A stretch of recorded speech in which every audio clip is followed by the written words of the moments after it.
자, 그럼 제가 봉독을 하도록 하겠습니다. 그 후에 모세와 아론이 바로에게 이르되 이스라엘의 하나님 여호와께서 이렇게 말씀하시기를 내 백성을 내보내라. 그러면 그들이 광야에서 내 앞에 절기를 지킬 것이니라 하셨나이다. 바로가 이르되 여호와가 누구이기에 내가 그의 목소리를 듣고 이스라엘을 내보내겠느냐? 나는 여호와를 알지 못하니 이스라엘을 보내지 아니하리라. 그들이 이르되 히브리인의 하나님이 우리에게 나타나셨은즉 우리가 광야로 사흘길쯤 가서 우리 하나님 여호와께 제사를 드리려 하오니 가도록 허락하소서. 여호와께서 전염병이나 칼로 우리를 치실까 두려워하나이다. 애굽 왕이 그들에게 이르되 모세와 아론아 너희가 어찌하여 백성의 노력을 쉬게 하려느냐? 가서 너희의 노력이나 하라. 바로가 또 이르되 이제 이 땅의 백성이 많아졌거늘 너희가 그들로 노력을 쉬게 하는도다 하고 바로가 그 날에 백성의 감독들과 기록원들에게 명하여 이르되 너희는 백성에게 다시는 벽돌에 쓸 집을 전과 같이 주지 말고 그들이 가서 스스로 집을 줍게 하라. 또 그들이 전에 만든 벽돌 수대로 그들에게 만들게 하고 감하지 말라. 그들이 게으름으로 소리를 질러 이르기를 우리가 가서 우리 하나님께 제사를 드리자 하나니 그 사람들의 노동을 무겁게 함으로 수고롭게 하여 그들로 거짓말을 듣지 않게 하라. 백성의 감독들과 기록원들이 나아가서 백성에게 말하여 이르되 바로가 이렇게 말하기를 내가 너희에게 집을 주지 아니하리니 너희는 집을 찾을 곳을 가서 주우라. 그러나 너희의 일은 조금도 감하지 아니하리라 하셨느니라. 백성이 애굽 온 땅에 흩어져 곡초 그루터기를 주워 거두다가 집을 대신하니 감독들이 그들을 독촉하여 이르되 너희는 집이 있을 때와 같이 그 날의 일을 그 날에 마치라.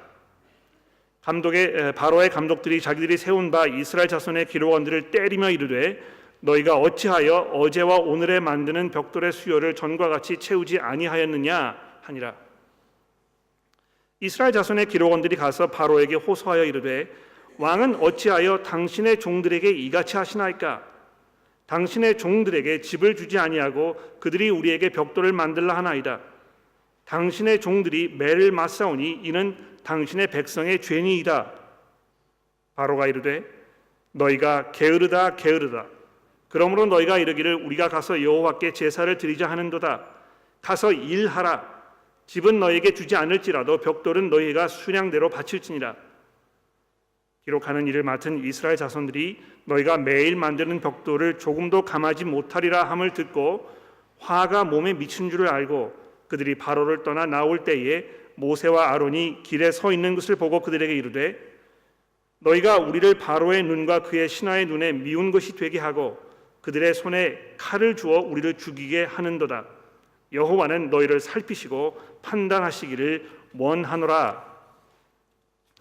모세가 여호와께 돌아와 이르되 주여 어찌하여 이 백성을 학대를 당하게 하셨나이까? 어찌하여 나를 보내셨나이까? 내가 바로에게 들어가서 주의 이름으로 말한 후부터 그가 이 백성을 더 학대하며 주께서도 주의 백성을 구원하지 아니하시나이다. 여호와께서 모세에게 이르시되 이제 내가 바로에게 하는 일을 내가 보리라. 강한 손으로 말미암아 바로가 그들을 보내리라. 강한 손으로 말미암아 바로가 그들을 그의 땅에서 쫓아내리라. 하나님이 모세에게 말씀하여 이르시되 나는 여호와니라. 내가 아브라함과 이삭과 야곱에게 전능의 하나님으로 나타났으나 나의 이름 여호와를 그들에게 알리지 아니하였고 가나안 땅 곧 그들이 거류하는 땅을 그들에게 주기로 그들과 언약하였더니 이제 애굽 사람들이 종으로 삼은 이스라엘 자손의 신음소리를 내가 듣고 나의 언약을 기억하노라. 그러므로 이스라엘 자손에게 말하기를 나는 여호와라. 내가 애굽 사람의 무거운 짐에서 너희를 빼내며 그들의 노역에서 너희를 건지며 편팔과 여러 큰 심판들로서 너희를 속량하여 너희를 내 백성으로 삼고 나는 너희의 하나님이 되리니 나는 애굽 사람들의 무거운 짐 밑에서 너희를 빼낸 너희의 하나님 여호와인 줄을 너희가 알지니라. 내가 아브라함과 이삭과 야곱에게 주기로 맹세한 땅으로 너희를 인도하고 그 땅을 너희에게 주어 기업을 삼게 하리라. 나는 여호와라 하셨다 하라. 모세가 이와 같이 이스라엘 자손에게 전하나 그들의 마음의 상함과 가혹한 노역으로 말미암아 모세의 말을 듣지 아니하였더라. 여호와께서 모세에게 말씀하여 이르시되 들어가서 애굽 왕 바로에게 말하여 이스라엘 자손을 그 땅에서 내보내게 하라. 모세가 여호와 앞에 아뢰어 이르되 이스라엘 자손도 내 말을 듣지 아니하였거든 바로가 어찌 들으리이까? 나는 입이 둔한 자니이다. 여호와께서 모세와 아론에게 말씀하사 그들로 이스라엘 자손과 애굽 왕 바로에게 명령하고 이스라엘 자손을 애굽 땅에서 인도하여 내게 하시니라. 그들의 조상을 따라 집의 어른은 이러하니라. 이스라엘의 장자 루벤의 아들은 한옥과 발루와 헤스론과 갈미니 이들은 루벤 족장이요. 시몬의 아들은 여무엘과 야민과 오핫과 야긴과 소할과 가나안 여인들의 아들 사울이니 이들은 시몬의 가족이요. 레위의 아들의 이름은 그들의 족보대로 이러하니 게르손과 고핫과 무라리요. 레윗의 나이는 137세였으며 게르손의 아들들은 그의 가족대로 립니와 시므이요. 고핫의 아들들은 아므람과 이스할과 헤브론과 우시엘이요. 고핫의 나이는 133세였으며 무라리의 아들은 마홀리와 무시니 그들은 그들의 족보대로 레위의 족장이요. 아브람은 그들의 아버지의 누이 요게벳을 아내로 맞이하였고 그는 아론과 모세를 낳았으며 아므람의 나이는 137세였으며 이스할의 아들들은 고라와 레벡과 시그리요. 우시엘의 아들은 미사엘과 엘사반과 시드리요. 아론은 암미나답의 딸 나손의 누이 엘리세바를 아내로 맞이하였고 그는 나합과 아비후와 엘르아살과 이다마를 낳았으며 고라의 아들들은 아실과 가나와 아비아삽이니 이들은 고라 사람의 족장이요. 아론의 아들 엘르아살은 부리엘의 딸 중에서 아내를 맞이하였고 그는 비니하스를 낳았으니 이들은 레위 사람의 조상을 따라 가족의 어른들이라. 이스라엘 자손을 그들의 군대대로 애굽 땅에서 인도하라 하신 여호와의 명령을 받은 자는 이 아론과 모세요. 애굽 땅 바로에게서 이스라엘 자손을 애굽에서 내보내라 말한 사람도 이 모세와 아론이었더라. 여호와께서 애굽 땅에서 모세에게 말씀하시던 날에 여호와께서 모세에게 말씀하여 이르시기를 나는 여호와라. 내가 내게 이르는 바를 너는 애굽 왕 바로에게 다 말하라. 모세가 여호와 앞에 아뢰되 나는 입이 둔한 자오니 바로가 어찌 내 말을 들으리이까. 자, 이것이 우리가 오늘 살펴보게 될 하나님의 말씀입니다. 우리 함께 기도하고 제가 설교를 시작하도록 하겠습니다. 하나님 아버지, 저희가 하나님의 도움과 또 인도하심을 이 시간 간구합니다. 저희의 지혜와 저희의 생각으로 하나님의 말씀을 듣는 것이 불가능하오니 주께서 저희들을 불쌍히 여기시고 우리에게 필요한 것들을 오늘 이 시간 하나님의 말씀을 통하여 공급하여 주옵소서. 예수 그리스도의 이름으로 간절히 기도합니다. 아멘.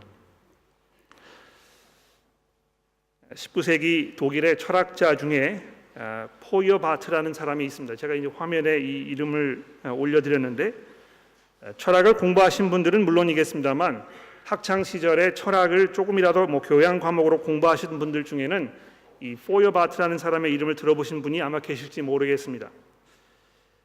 이 사람의 학설은요, 이 동시대를 살았던 그 여러 가지 굉장히 중요한 어떤 그 사상가들, 칼 막스라든지 또 프리드리히 엥겔스라든지 이런 그 반기독교적이고 또 철저히 유물론적인 세계관을 가졌던 그런 사상가들에게 아주 막대한 영향을 미쳤던 굉장히 중요한 사람입니다. 이 사람이 쓴 책 중에 기독교의 본질이라는 책이 있습니다. 이 기독교를 믿지도 않고 기독교를 혐오하는 이 사람이 왜 이 기독교의 본질이라는 책을 썼는지 저는 잘 이해를 할 수가 없습니다만 아마 이 책을 통해서 기독교가 얼마나 쓸모없는 것이고 이 헛된 것인가를 아마 사람들에게 증명하기 위해서 이 책을 썼던 것 같아요. 그 책의 일부를 제가 인용해 보려고 합니다.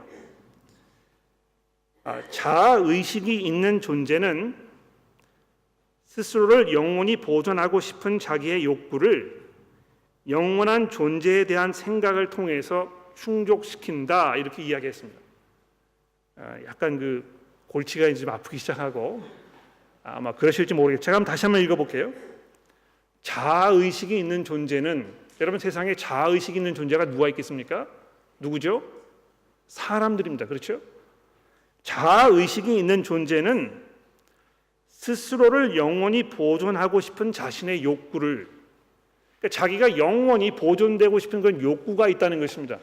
그러니까 특히 이제 나이가 들어갈수록 이 불로 장생하고 싶어하는, 자꾸 보약을 듣고 이 건강에 대해서 이제 염려하게 되고 그러지 않습니까? 자기를 영원히 보존하고 싶은 그런 욕구가 있다는 것이죠. 그 욕구를 영원한 존재에 대한 생각을 통하여, 그러니까 이 어떤 그 신적인 존재를 만들어 놓고 이 신적인 존재가 영원히 존재할 것이라는 그런 망상 속에 살면서 자기의 그런 욕구를 충족시킨다는 것입니다. 쉽게 말씀을 드리면 이 신적인 존재라는 것은 인간이 영원히 살고 싶어하는 마음에서 만들어낸 상상에 불과한 그런 존재라 이렇게 얘기할 수 있을 것 같습니다. 아마 여러분과 제가 이제 이 사람의 이런 이야기를 들으면 터무니없는 생각이라고 무시해버릴 수 있을지 모르겠습니다만, 저는 이 사람의 이러한 주장을 거울 삼아서 우리 믿음에 관하여 한 번쯤 돌아볼 필요가 있다고 생각합니다. 왜냐하면 그리스도인들 중에는 하나님의 말씀에 근거하여 하나님을 알고 이해하기보다는 하나님이라는 분을 자기 자신의 생각과 자기 자신의 소원에 근거하여 이해하고 계신 분들이 종종 있기 때문에 그런 것입니다. 가장 흔한 예로 이 하나님이라는 분을 이제 그 산타클로스와 같은 분으로 생각하는 그런 경향이 있는 것이죠. 착한 일을 많이 한 어린아이에게는 선물을 듬뿍 가져다 주시는 이 마음씨 좋은 그런 할아버지, 이런 분으로 생각하여 내가 이 하나님에게 복을 받으려면 내가 착하게 살아야 되겠다, 이런 아주 간단한 그런 생각을 가지고 사는 것입니다. 자기 자신의 어떤 경험을 통해서 하나님을 이해하고 그것이 이런 분이 하나님일 것이라 생각해서 자기의 삶을 거기에 맞추려고 하는 이런 일이 반복되는 것입니다. 또 어떤 분들은 하나님을 우리가 소위 말하는 이 해결사쯤으로 생각합니다. 내가 감당할 수 없는 어떤 그 어려움에 빠졌을 때 어디선가 이 혜성처럼 나타나서 나의 모든 어려움을 단순히 해결해 줄 수 있는 어떤 그 슈퍼맨과 같은 이런 존재로 여기는 것입니다. 어떤 그 종교 인문학자가 최근에 쓴 글에서 이 슈퍼맨, 배트맨, 아이언맨, 원더우먼, 이런 것과 같은 이 슈퍼히로 영화에 열광하는 현대인들의 이 생각에 대해서 분석한 글을 제가 읽어보았습니다.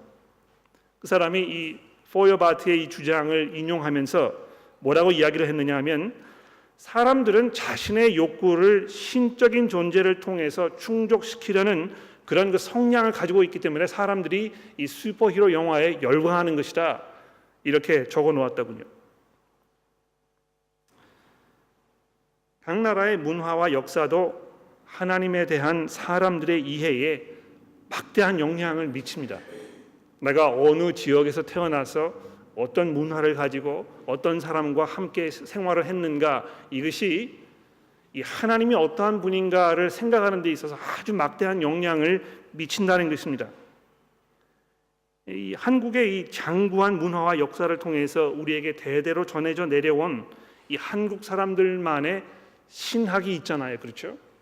여러분, 이 신학이라는 것은요, 어떤 신학을 공부한 신학자들만 가지고 있는 것이 아니고, 목회를 하는 목회자들만 가지고 있는 것이 아니고요, 모든 사람들이 신학을 가지고 있습니다.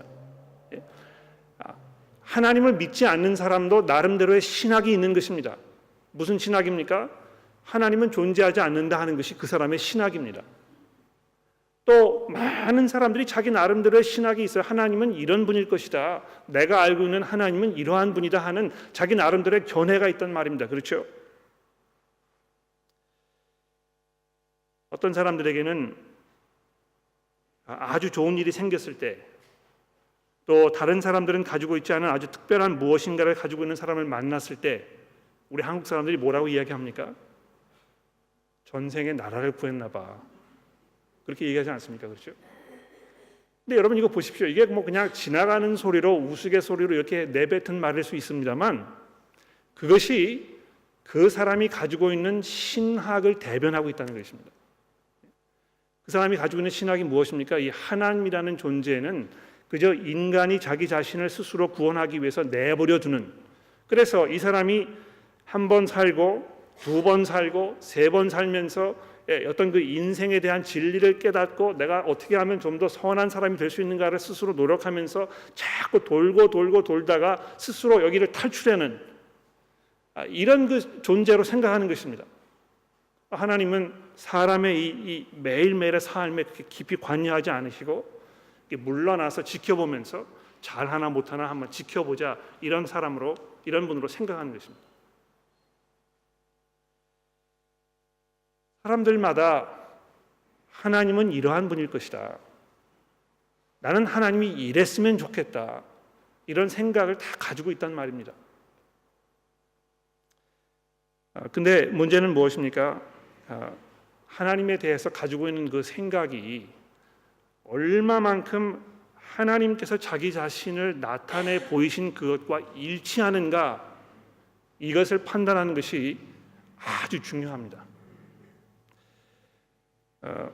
그 다음 화면에 보시면 오늘 본문과는 조금 상관이 없습니다만 제가 이 호세아서의 말씀을 적어드렸습니다. 내 백성이 지식이 없으므로 망하는도다. 이 하나님께서 지금 한탄하고 계시는데요. 내 백성이 지식이 없으므로 망하는도다. 내가 지식을 버렸으니 나도 너를 버려 내 제사장이 되지 못하게 할 것이요, 내게 내 하나님의 율법을 잊었으므로 나도 내 자녀들을 잊어버릴 것이다. 하나님께서 지금 이스라엘 백성들에게 꾸짖고 계십니다.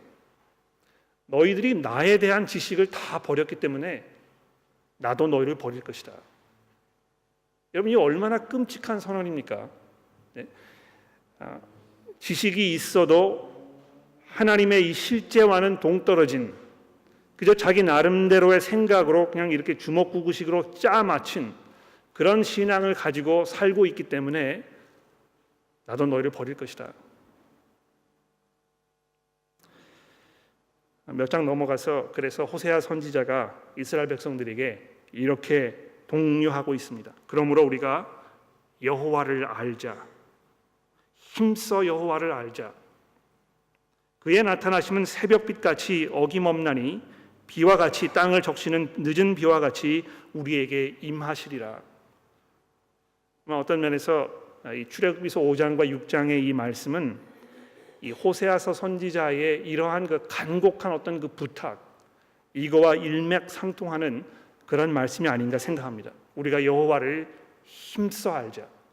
그분이 어떠한 분이신지 우리가 깊이 생각해보고 내가 그분을 아는 것이 내 삶 속에서 어떻게 나타나야 되겠는지 우리가 힘써 돌아보자. 자, 이것을 염두에 두면서 이제 이 본문 말씀을 잠시 살펴보도록 합시다. 오늘 본문 말씀 5장이 이 바로와 모세의 대화를 소개하는 것으로 시작이 되고 있는데요.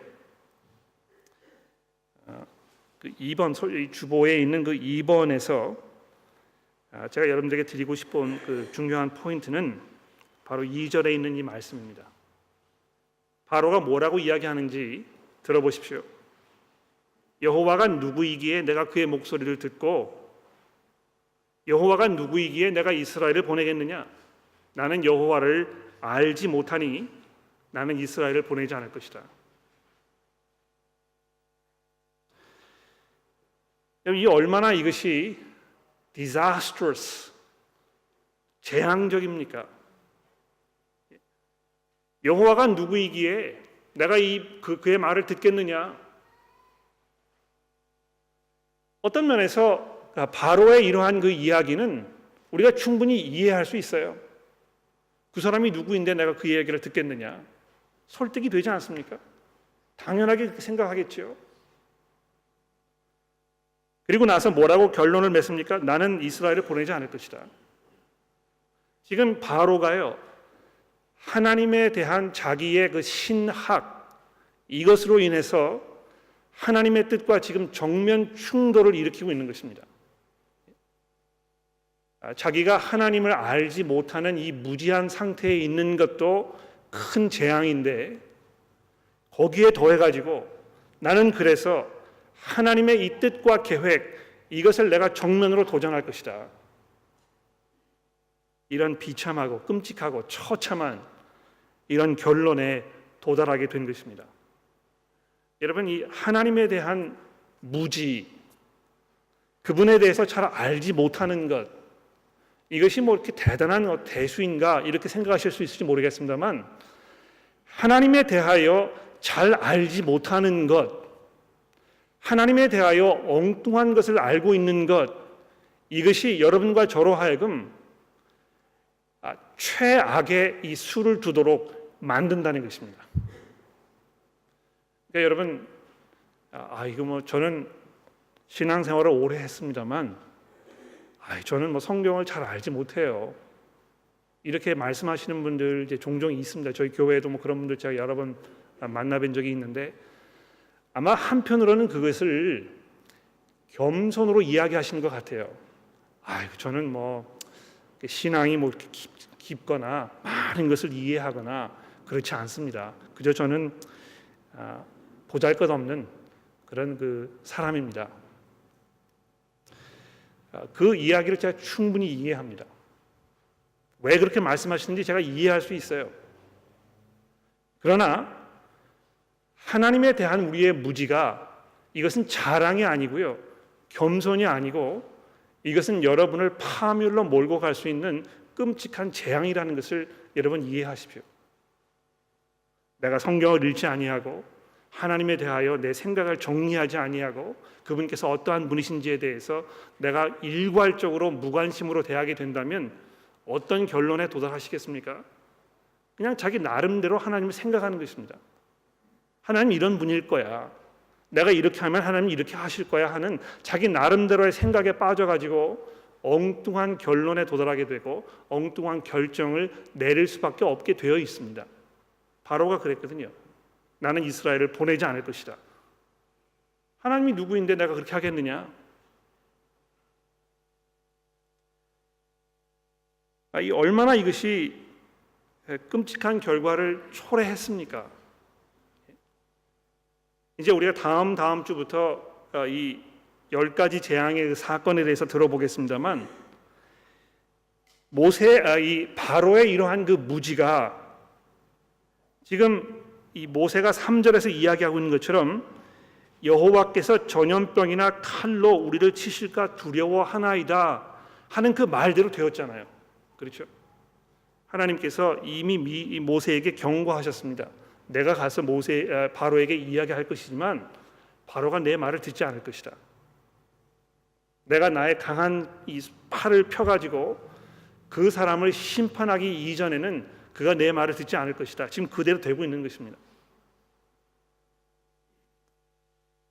무지가 어리석음으로, 교만함으로 이런 비극적인 행동에 이르도록 바로를 몰아가고 있는 것입니다. 뿐만 아니고요, 좀 더 내려가셔서 바로가 9절에 하는 그 이야기를 들어보십시오. 제가 6절부터 읽을게요. 바로가 그날 백성의 감독들과 기록원들에게 명하여 이르되 너희는 백성에게 다시는 벽돌을 쓸 집을 전과 같이 주지 말고 그들이 가서 스스로 집을 줍게 하라. 그들이 전에 만든 벽돌 수요대로 그들에게 만들게 하고 감하지 말라.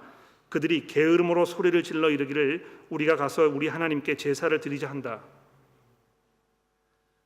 여러분이 얼마나 잔인한 사람입니까? 이 사람이. 하나님이 어떠한 분인지 내가 모르기 때문에 그것이 이 사람의 삶 속에 아무런 그 의미를 가지고 있지 않습니다.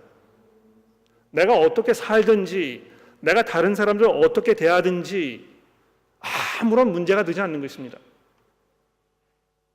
이스라엘 백성들이 이렇게 고난을 겪고 어려움을 겪더라도 뭐 나를 탓할 사람이 없는 것입니다. 자기가 바로이기 때문에 이 세상에서 가장 높은 위치에 있고 자기의 권력에 도전할 수 있는 그 누구도 없기 때문에 나는 뭐 내 마음대로 행동하면 된다고 생각하는 것입니다. 직장에서 늦은 시간까지 일을 할 수밖에 없는 이런 상황에 계시는 분들이 얼마나 삶이 고된지 잘 알고 계시잖아요. 그렇죠? 여러분 혹시 사업을 하시면서 직원들을 고용하셔서 그 사람들을 이렇게 부리는 그런 그 위치에 계시는 분들이 이 자리에 계시다면 여러분들이 여러분의 직원들을 지금 어떻게 다루고 계시는지 생각해 보십시오. 아주 공평하게 정의롭게 그 사람들을 사랑하는 마음으로 이렇게 이 직원들을 지금 일을 시키고 있는 것인지, 이거는 내 사업이니까 내 마음대로 얼마든지 나의 유익과 나의 이익을 창출하기 위하여 내 마음대로 할 것이다, 싫으면 관둬, 이런 식으로 하고 있는 것은 아닌지 생각해 보십시오. 내가 하나님을 알고 있다면 나와 함께 일하는 이 사람들 내가 어떻게 대해야 되겠는가, 이걸 한번 생각해 보십시오.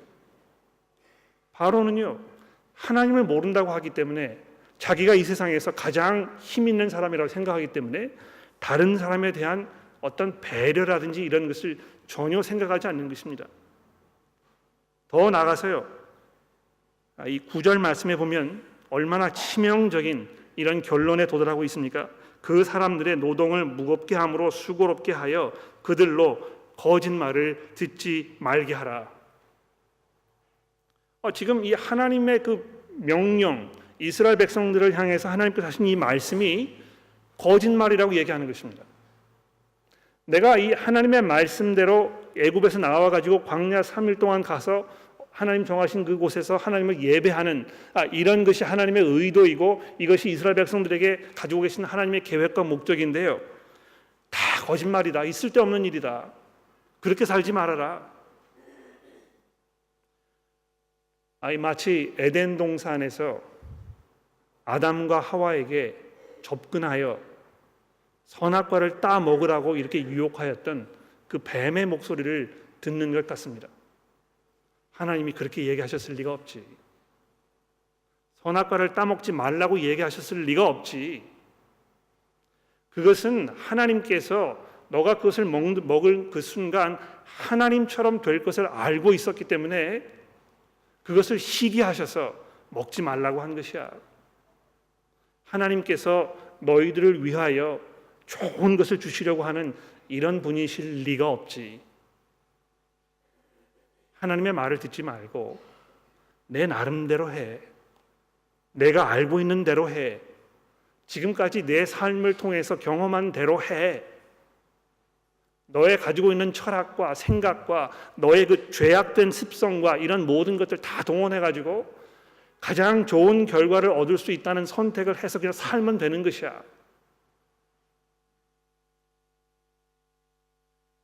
사람들이 너무 삶에 바빠가지고요, 생각할 겨를이 없고 하나님의 말씀을 공부하고 그 말씀에 비추어 나의 생각과 삶을 정리할 수 없는 이런 그 안타까운 상황 속에 있기 때문에 점점 하나님의 말씀을 신뢰하지 못하게 되는 것입니다.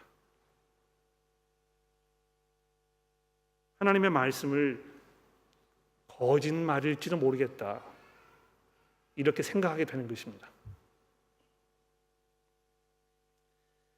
자, 여기까지는 이제 그 바로의 이야기가 되겠고요. 이스라엘 백성들의 모습을 잠시 살펴봅시다. 자, 이런 그 어려운 상황 속에 빠졌을 때 이스라엘 자손들은 어떻게 하였습니까? 15절 말씀해 보십시오. 이스라엘 자손들의 기록원들이 가서 바로에게 호소하여 이르되 왕은 어찌하여 당신의 종들에게 이같이 하나이까? 당신의 종들에게 집을 주지 아니하고 그들이 우리에게 벽돌을 만들라 하나이다. 당신의 종들이 매를 맞사오니 이는 당신의 백성의 죄니이다. 여기 굉장히 중요한 두 가지 그 힌트가 지금 우리에게 주어지고 있습니다. 그렇죠? 개역개정 성경에는 이 15절에 바로에게 호소하여 이제 이렇게 번역이 되어 있는데, 여기 있는 이 말씀은요, 2장에서 이스라엘 백성들이 이 어려운 삶, 노동과 이 핍박 속에서 울부짖는 그 단어를 사용하는 것입니다. 근데 지금 누구에게 지금 이 울부짖고 있는 것입니까? 바로에게 가서 그렇게 했단 말이죠. 뭐 한편으로는 당연히 그렇게 할 수밖에 없었을 거예요. 지금 자기의 이 어려움을 주는 사람들이 바로이기 때문에 바로에게 가서 울부짖고 이 항소하고 자기의 그 상황을 설명하고 이렇게 뭐 할 수 있을지 모르겠습니다. 자, 근데 더 나아가서 여기 보시면 이스라엘 백성들이 바로에게 3번이나 걸쳐서 우리가 당신의 종이라고 이렇게 얘기하지 않습니까? 어찌하여 당신의 종들에게 이같이 하시나이까? 당신의 종들에게 짚을 주지 아니하고 마치 이스라엘 백성들이요 스스로 자기 자신을 비하시켜서 우리가 하나님의 은혜 가운데 있는 사람이라고 생각하지 아니하고 바로에게 항복한 바로에게 포로가 된 이런 사람이라고 자포자기한 이런 상태에 있는 것처럼 이렇게 이야기하고 있습니다. 바로를 주인으로 섬기는 삶이 계속되고 있는 것입니다. 여러분 기억나시는지 모르겠어요. 처음에 모세가 하나님의 부르심을 받고 이스라엘 백성들에게 가서 내가 하나님을 만났는데 하나님께서 자기 자신을 여호와라고 설명하셨다. 그 하나님께서 너희를 구원하실 것이라고 내게 약속하셨다. 이런 이야기를 했을 때 이스라엘 백성들이 정말 감사하게 생각하고 머리를 숙여서 하나님께 경배하였다. 이렇게 2장 마지막 절에 설명하고 있습니다.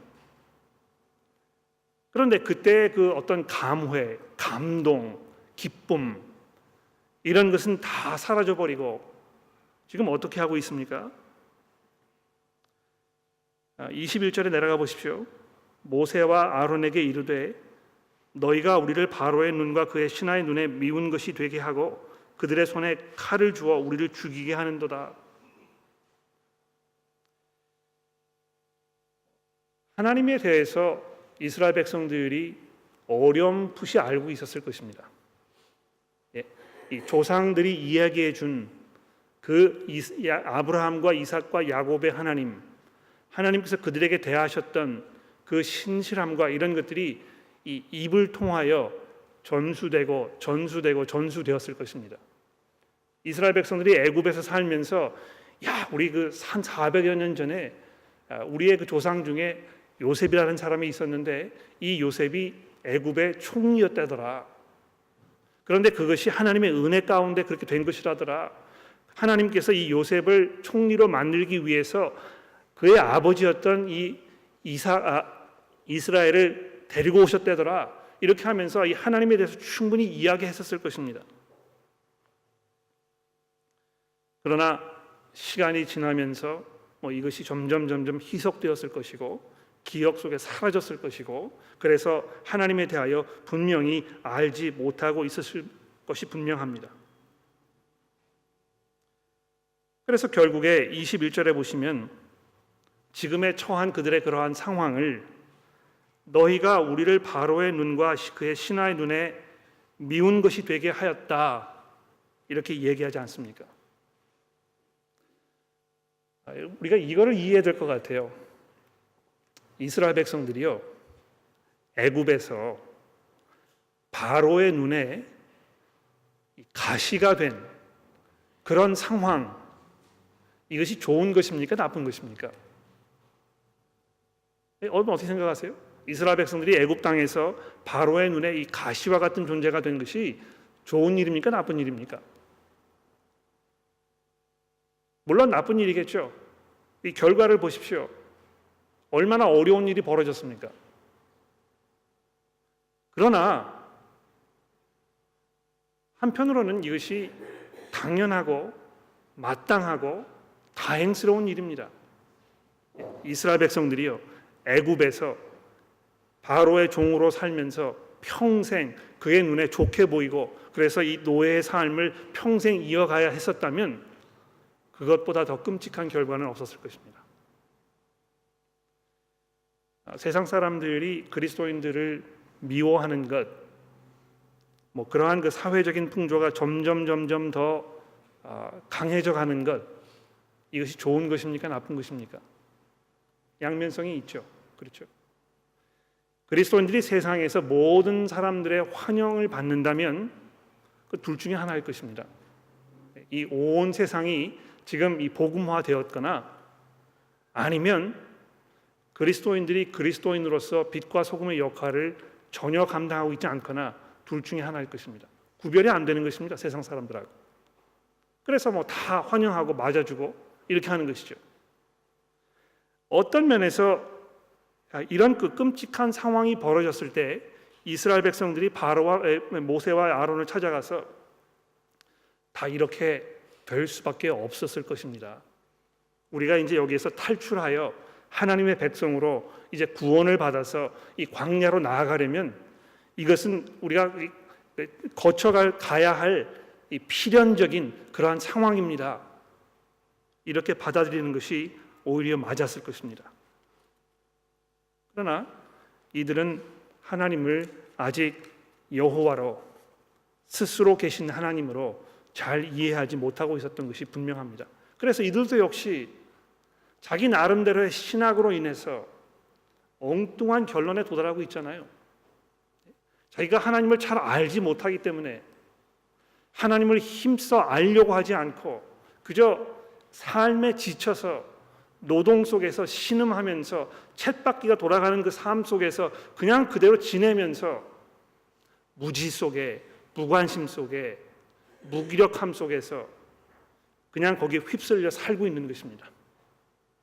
결국은 자기 자신을 바로의 종으로만 생각하고 자기에게 벌어진 이런 상황이 지금 어떤 이 역전의 반전을 가져올 것인지에 대한 아무런 기대도 없이 그저 우리가 이 바로의 미움이 되었다는 것을 한탄하기만 하는 이런 어처구니 없는 상황으로 지금 가고 있는 것입니다.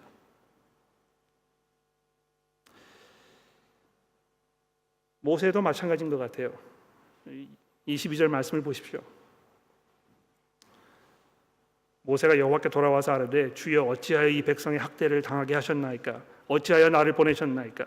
내가 바로에게 들어가서 주의 이름으로 말한 후부터 그가 이 백성을 더 학대하여 주께서도 주의 백성을 구원하지 아니하시나이다.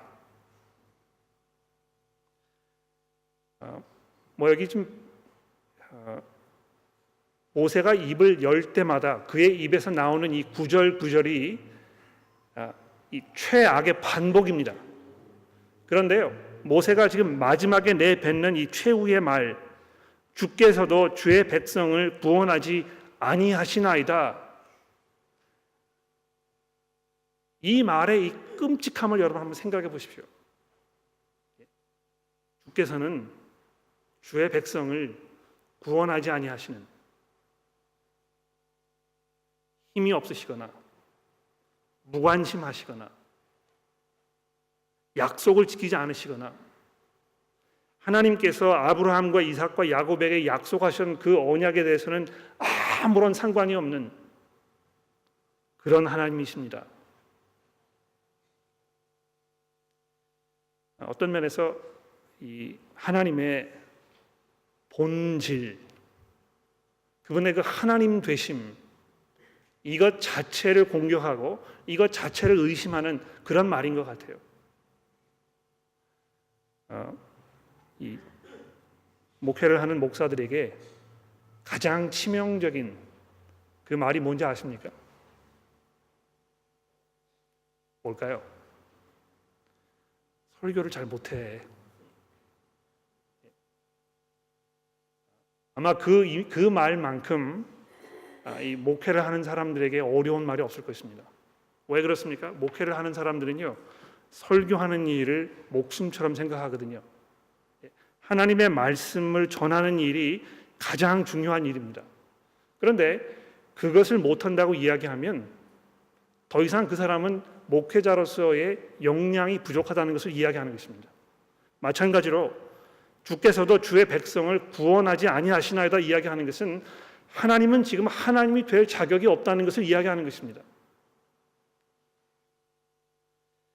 아마 제가 하나님이었으면 천둥벼락을 여기에 퍼부어 가지고 모세를 이 순간 이 땅에서 지워버렸을 것입니다. 그런데 하나님께서 어떻게 대답하고 계십니까? 모세에게 대답하여 이르시되 내가 이제 바로에게 하는 일을 내게 보일 것이다. 여러분, 이거는요, 하나님께서 모세에게 가시덤불에서 하셨던 그 이야기를 지금 재탕하고 계시는 것입니다. 내가 나를 잘 모르지 지금. 내가 어떤 하나님인지 네가 잘 모를 거야.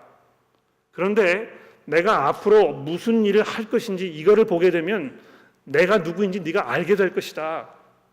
이렇게 말씀하고 있는 것입니다. I am who I am 또는 I will be who I will be 이렇게 하나님 말씀하셨잖아요. 바로 그것처럼 내가 지금 바로에게 하려는 그 일을 통해서 내 믿음이 강하여지고 내가 하나님이 누구이신지를 비로 이해하게 될 것이라고 내 믿음이 비로소 굳게 서게 될 것이라고 이렇게 약속하시는 것입니다. 강한 손으로 말미암아 바로가 그들을 보내리라. 강한 손으로 말미암아 바로가 그들을 땅에서 쫓아낼 것이다. 자, 이렇게 이야기하시면서 이제 아주 긴 문장을 통해서 하나님께서 자기 자신을 모세에게 두 번째로 이제 설명하십니다. 하나님께서요, 자기를 드러내시는 것입니다. 모세야, 잘 들어봐. 내가 누구인지를 아는 것이 너에게 정말 중요하단다. 하나님이 모세에게 말씀하여 이르시되 2절입니다. 나는 여호와니라. 내가 아브라함과 이삭과 야곱에게 전능의 하나님으로 나타났으나 나의 이름을 여호와라는 그들에게 알리지 아니하였고, 재미있는 것은요, 창세기에 보게 되면 아브라함이, 적어도 아브라함은 하나님을 여호와라고 불렀던 그런 그 구절들이 몇 가지 등장합니다. 가령 예를 들어서 창세기 14장 22절에 보면 이런 말씀이 있습니다. 아브라함이 소돔 왕에게 이르되 천지의 주제시오 지극히 높으신 하나님 여호와께 내가 손을 들어 맹세하노니. 그래서 이 하나님께서 지금 여호와라는 이름을 가지고 계셨던 것을 아브라함이 알고 있었단 말입니다. 그런데 왜 하나님께서 여기서 지금 이렇게 얘기하시는 것일까요? 나의 이름 여호와로는 그들에게 알리지 아니하였고. 여러분, 이름을 아는 것과 그 이름이 대변하고 있는 이 하나님이 어떠한 분이신가를 아는 것은 천지 차이가 있습니다. 일반적으로 그렇잖아요. 사람의 이름을 아는 것과 그 사람 오랫동안 알면서 지내면서 이 사람의 본질이 무엇인지, 그 사람의 성품이 무엇인지 이런 거 알게 되는, 점점 알게 되는 이런 거 차이가 있지 않습니까? 이스라엘 백성들이 하나님을 여호와로 알고 있었습니다만 그 하나님께서 어떠한 하나님이신지 아직은 잘 몰랐던 것입니다. 여러 번 하나님께서 점진적으로 차근차근 설명해 나가고 계십니다만 이스라엘 백성들이 알아야 했던 가장 중요한 하나님의 가장 본질적인 그 내용, 이것은 무엇입니까? 하나님께서는 자기의 백성을 구원하시는 하나님이시라는 것입니다. 여러분, 그 출애굽 사건이 바로 그것이잖아요. 자기의 백성을 속량해 내시는, 값을 치르시고 그 백성들을 구출하여 내시는, 그냥 이 이스라엘 백성들을 죄와 사망의 골짜기에서 신음하면서 이 영원한 멸망으로 사라져버리도록 내버려 두지 아니하시는 그런 하나님이시잖아요. 자기의 강한 힘과 능력으로 그들을 구출하여 내셔서 자기의 백성으로 삼으시는 그런 하나님이시지 않습니까? 그래서 모세가 주께서도 주의 백성을 구원하지 아니하시나이다 이렇게 이야기하였을 때 아직도 모세는 다른 이스라엘 백성들과 마찬가지로 하나님에 대하여 잘 모르고 있었던 것입니다. 아브라함과 이삭과 야곱이 하나님을 여호와로 고백하였습니다만 하나님께서 얼마나 자기의 백성을 구출하여 내시는 이 구원자이신지에 대해서 잘 이해하지 못하고 있었던 것입니다. 그래서 이 출애굽 사건, 이것이야말로 이스라엘 백성들을 이스라엘 백성이 되게 하는, 이스라엘 백성들이 하나님의 백성이 되기 위하여 가장 결정적이고 중요하였던 그 사건이 되는 것입니다. 여러분, 예수께서 잡히시던 날에 제자들을 다락방에 모아놓으시고 자기의 죽음에 대해서 이야기하시면서 뭐에 대해서 말씀하시는지 아십니까? 출애굽에 대해서 얘기하셨다는 것입니다. 지금 십자가에서 벌어질 그 사건이 이 출애굽 사건과 같은 그러한 사건이라고 예수님 설명하고 계시는 것입니다. 하나님의 하나님 되심의 가장 근본적이고 핵심적인 그 내용이 무엇입니까? 그 백성을 구출하여 내시는, 그들에게 참 자유를 허락하시는, 자기에게 부르셔서 자기의 자녀로 삼으시고 그들에게 이 참 생명을 주시는 그런 하나님으로 하나님께서 자기 자신을 드러내고 계시는 것입니다. 그래서 4절 말씀해 보십시오.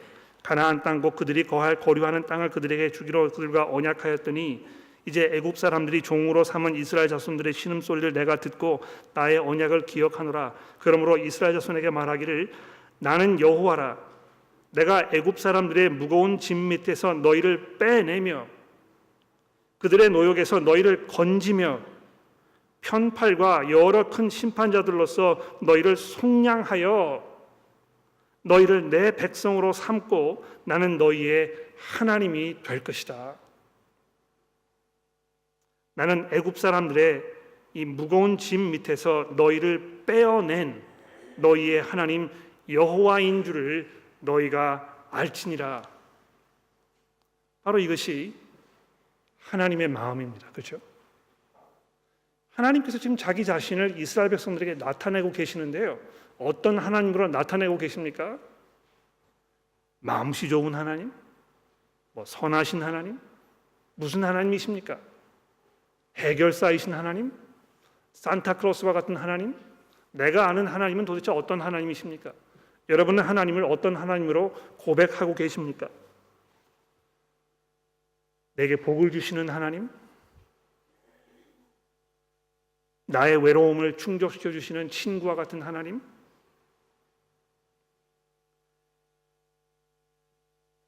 우리를 죄와 사망의 권세에서 자기의 핏값을 주시고 우리를 자유케 하시는 우리의 구원자이신 하나님이신 것입니다.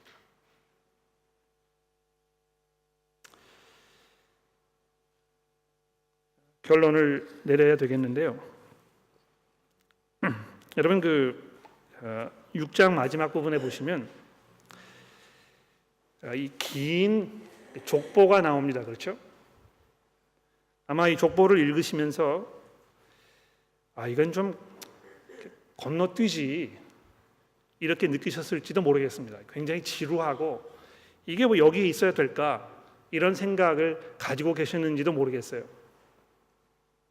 근데 여러분 이 족보를 보시면 여기 중요한 부분이 한 가지가 있습니다. 예? 이 족보가요 지금 그 앞 뒤로 어떤 말씀에 이렇게 둘러싸여 있는지 한번 보십시오.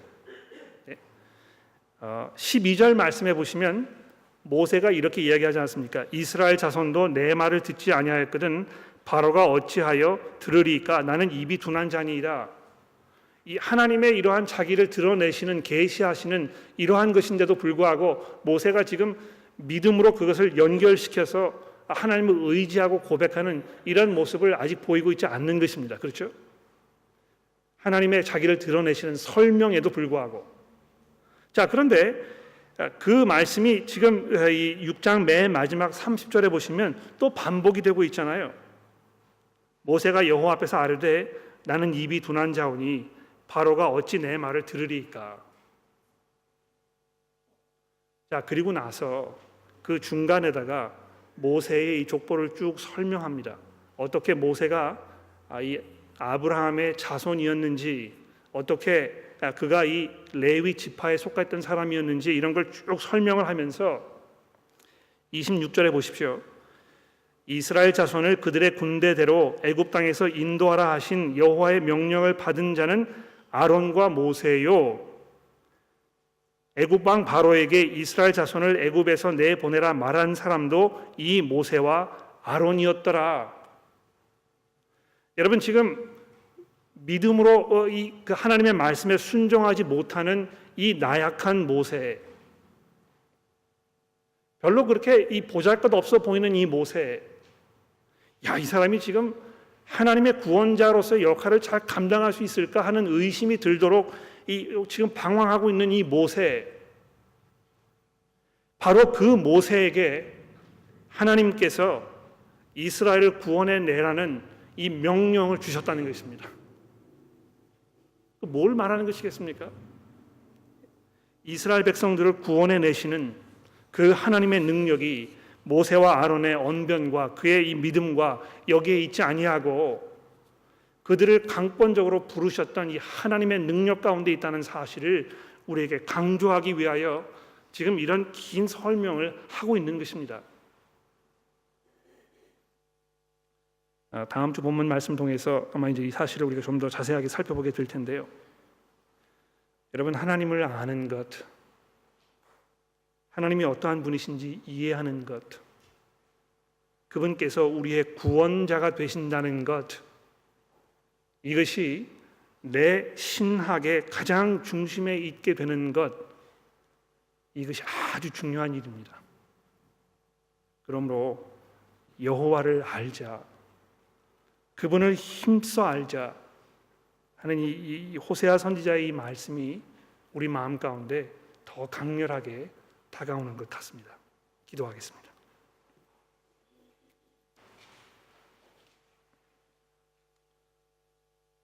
하나님 아버지, 하나님께서 얼마나 자기 자신을 우리에게 설명하기를 원하셨는지 우리가 잠시 출애굽기서의 말씀을 통하여 살펴보았습니다. 하나님을 향한 무지와 무관심이 얼마나 처참한 결과를 가져올 것인지 우리가 잠시 돌아보았습니다. 하나님, 저희가 고되고 바쁜 삶 속에서 하나님의 말씀을 기억하지 못하며 그저 쳇바퀴 도는 삶 속에서 하나님에 대한 무책임한 결론에 도달하는 이런 최악의 상황을 우리가 반복하고 있지 않은지 저희를 돌아보게 됩니다.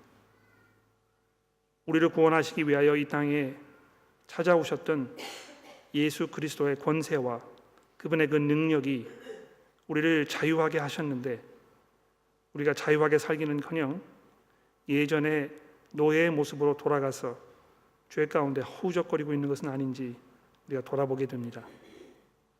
하나님, 저희가 힘써 주를 알게 하시고 우리가 게으르지 아니하며 그 가운데에서 정말 하나님을 알아가는 그 참 기쁨과 삶의 변화가 우리 모두에게 있어지도록 도와주시기를 예수 그리스도의 이름으로 간절히 기도합니다.